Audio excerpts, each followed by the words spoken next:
life is damned hard as you got Usher syndrome. You're getting robbed of your vision, you're getting robbed of your hearing. You need that to balance, you need it to compensate. My vision loss has dramatically disappeared to roughly 3 degrees now. But I need the good hearing. Yeah. It's like Claire says. What I have found is I feel a lot safer. I feel a lot comfier. I feel you get a bit of your mojo back, if you like, you know what I mean? What's lovely with you, Colin, is that not long after we fitted you, funny enough, it was probably around a month, coming up a month when it was your wedding, when you got married, and so you had your hearing aids, and it was such a pleasure for us at the Molly Watch Trust to be able to witness you going around the room. And you said to me at one point in the night, you said, "I love that I can hear people laughing in the room."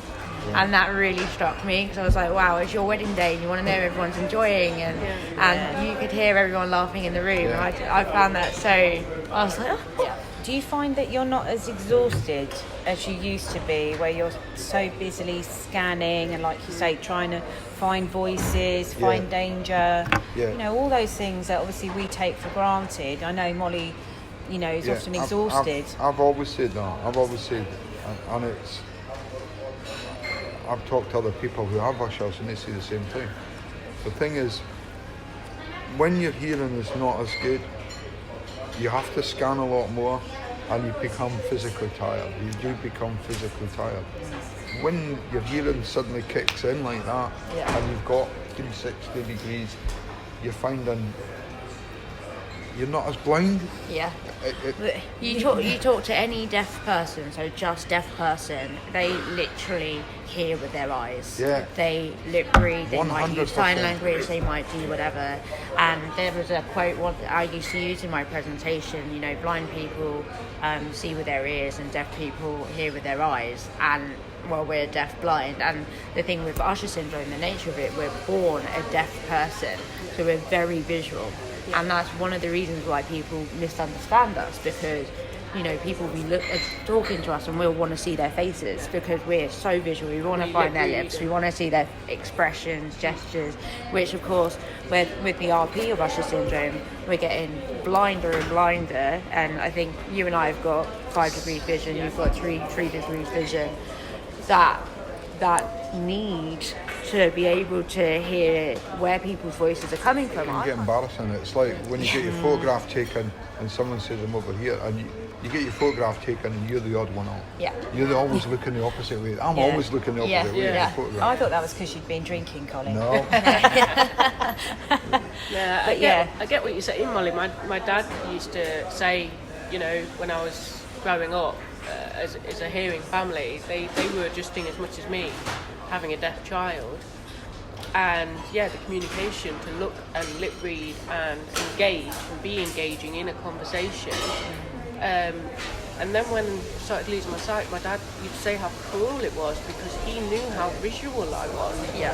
And to an extent, I still try to be. Because I've been like that all my life. I think it's natural. I don't think that will ever switch off. No. Because we were born deaf, and it's our natural inclination to open our eyes. Exactly, and it's so confusing to a lot of people because they're like, "You're looking straight at me, you're not blind." Yeah. But again, that's where the hearing aid comes in, because I can now look straight at you because I can hear where you're coming from. Yeah. So that takes away the exhaustion. It does massively. I'm not going to lie, the first 2 weeks were absolutely exhausting. You both know. I was, But that's because your brain is like a baby readjusting again. It's like when you went from analog to digital, that was something else, wasn't it? Transformation, So it's just adjusting and becoming kind of visual and now hearing again. Take over from the deteriorating side. And we're really excited with you, Claire, because you play blind tennis. I know that you're unfortunately waterlogged at the moment, but we're really looking forward to when you get back to that, to see how now you'll be able to hear the noise of the ball and how that goes with that tennis, because I'd really like Molly to do some sport, but she's not keen. I'd like to think that with the app that you would be at even more of an advantage to the blind people that have perfect hearing. Yeah. You would then have the app with the hearing aids, and they'd be jealous of you because you can make some adjustments. I'd like to think that you're at an advantage. I would hope so. I would like to beat Phil, but I think that would take a while. Yeah. Phil's pretty good, but no, it's. I'm definitely at the moment. Well, before I was definitely at disadvantage because I was still having to use my eyes to follow the ball because I couldn't really hear the rattle. So I'm that's looking my forward issue to with that. playing blind sport at this point. Is like, I like you, Claire. Growing up, I was very sporty. I loved my team sport, and that was one of the first things I had to give up. And the only form of exercise really I do try and do is the gym because I can just go in and do my own thing, get familiar, and I have a PT, but team sport, there's nothing like it, really, is it? You have a team, group of friends, it's a new network of people. I always felt, well, actually, no one would want to be passing me the ball. They'd be like, oh no, she can't hit this ball. I'd be that loner on the field, just looking at my nails. She'd be sat there filing her nail. So I'm really intrigued to follow your journey with the blind tennis and hopefully watch your progress with that and just see your confidence grow and grow and grow. And I think GN are going to be really interested in that as well, because that's part of the mental health bit as you were going. I'm not just a mother. I want to be Claire again. And the tennis is part of Claire. Absolutely. I'm a great believer in that. Yeah, I couldn't be Claire before because I would struggle, and now I've got that confidence. And hopefully, hearing the ball, there's one thing I've really, really noticed with Molly and Claire, and that's your speech, because it's different, dramatically. Has it? Yeah, I've found that I've started losing my hearing at 40 odd, whereas you guys were profound from birth. Severe Profound from birth, right? I've noticed in that since you've took on the new hearing aids, your speech has dramatically increased. You've got far clearer, you've got more precise. Yeah. And I've noticed you dramatically in the past week, fortnight. Really? Your speech is so much clearer. Really? Yeah. And it's amazing. It's because you can hear your own voice for once. And it might actually be confidence as well. You know, the fact that you can now say, hey, I'm Claire, I'm over here, because you feel more confident to be Claire, rather than just sit back and just let things happen around you because you're a bit anxious about getting involved. We all have Usher syndrome. Usher syndrome isn't us. You're Claire, you're Colin, I'm Molly. Like that's who we are. Usher syndrome is a part of us, And I don't ever want the Usher syndrome to come before. It's not defining us. It's just it tried to. It tries to. It tests us. It challenges us. But here we are. We talked about that yesterday. When you take your glasses off, when you take your hearing aids out, you're a different person. You're shrinking violet.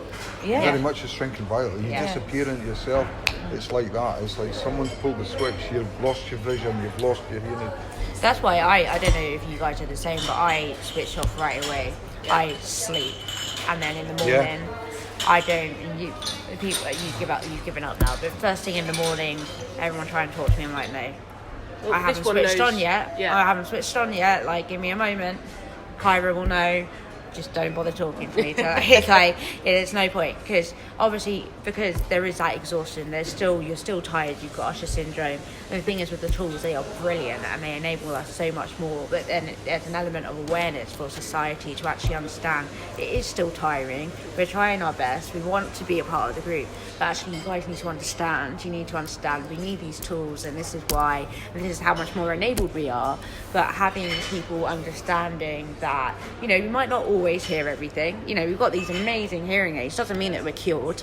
It doesn't mean that we're toolkit is amazing. I think that's why at the Molly Watch Trust we're so passionate about, assuring that there is the awareness, there is the toolkit, that capability of being a part of a friendship group again, or a workplace again, or having that confidence to travel and do things that you guys on your little adventures. You and Lynn, Colin, you travel everywhere, and you've got grandchild, little Neve, and you're able to do it all because you feel you can, because you've got that support around you. I like you've the got challenge. your toolkit. What I'm finding more and more with travelling is like when you get an announcement on the train, subconsciously Everybody picks it up. In the past, it just went run. But now, I was amazed. I was on the train the other day, and there was an announcement, and one said, "What did they say?" And I repeated it word for word.